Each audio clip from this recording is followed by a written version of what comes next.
Selamat pagi semua. Saya adalah orang tua L, tokoh utama pada channel ini. Saya ingin sedikit berbagi tentang perasaan dan kegalauan, serta juga alternatif kemungkinan di masa yang krusial untuk L saat ini.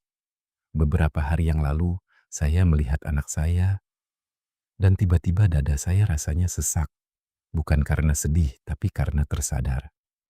Anak saya yang mild to medium autistic, yang rasanya baru kemarin saya tuntun ke taman kanak-kanak, sekarang umurnya sudah 17 tahun. 17 tahun.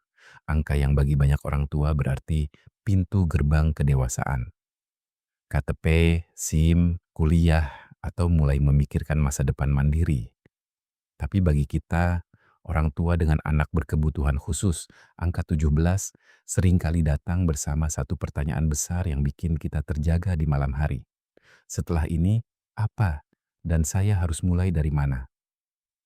Kalau saat ini Anda berada di posisi yang sama dengan saya, merasa bingung dan cemas, mari kita tarik napas dalam-dalam dulu. Kita tidak sendirian. Langkah pertama untuk memulai di usia transisi ini bukan lagi fokus pada menyembuhkan atau mengubah mereka agar pas dengan dunia, tapi mengubah strategi kita untuk mempersiapkan mereka menghadapi dunia. Kita harus mulai dari asesmen kemandirian praktis. Lupakan sejenak nilai akademis. Coba ambil kertas, lalu petakan apa yang sudah bisa dia lakukan sendiri tanpa bantuan sama sekali. Bagaimana komunikasinya saat mengekspresikan ketidaknyamanan. Seberapa jauh dia memahami konsep keamanan diri dan uang. Dari titik introspeksi itulah kita tahu di mana garis start kita hari ini. Jujur saja, tantangan di usia Sweet 17 ini tidak mudah. Karakteristik mild to medium itu unik. Mereka seringkali berada di area abu-abu.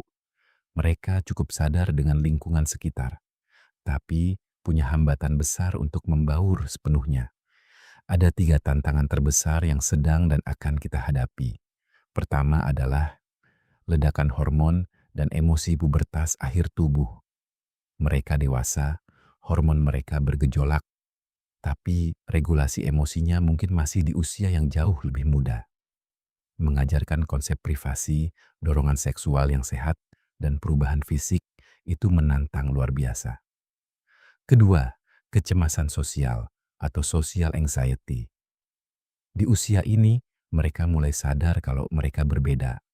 Anak dengan spektrum mild to medium seringkali ingin punya teman atau pacar seperti remaja lainnya, tapi tidak tahu cara memulai interaksinya. Ini memicu frustrasi dan kecemasan. Dan yang ketiga adalah sindrom dinding 18 tahun.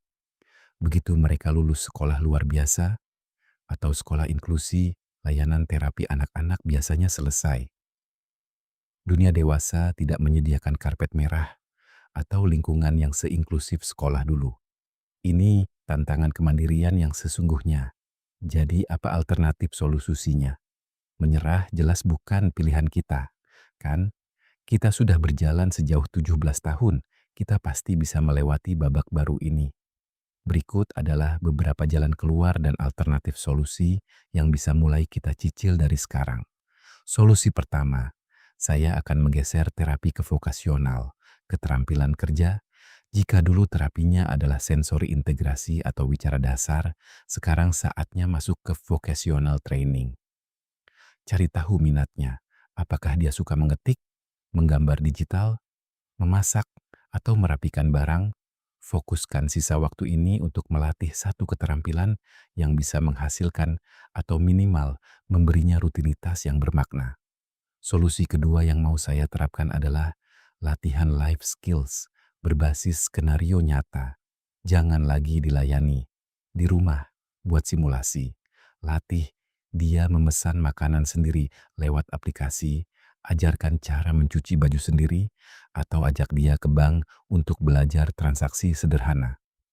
Mild to medium autistic learners biasanya sangat terbantu dengan visual checklist atau rutinitas yang konsisten. Solusi ketiga, bangun support system dan komunitas dewasa. Cari komunitas sesama orang tua yang anaknya sudah melewati usia 20 tahun. Belajarlah dari mereka. Mulai cari tahu tentang rumah singgah, komunitas kerja inklusif, atau usaha sosial, social enterprise yang menampung individu berkebutuhan khusus. Teman-teman sesama orang tua, anak kita mungkin tidak akan menjalani hidup dengan rute yang normal seperti anak-anak lainnya. Dan itu tidak apa-apa. Garis finish mereka berbeda dan definisi sukses mereka juga berbeda.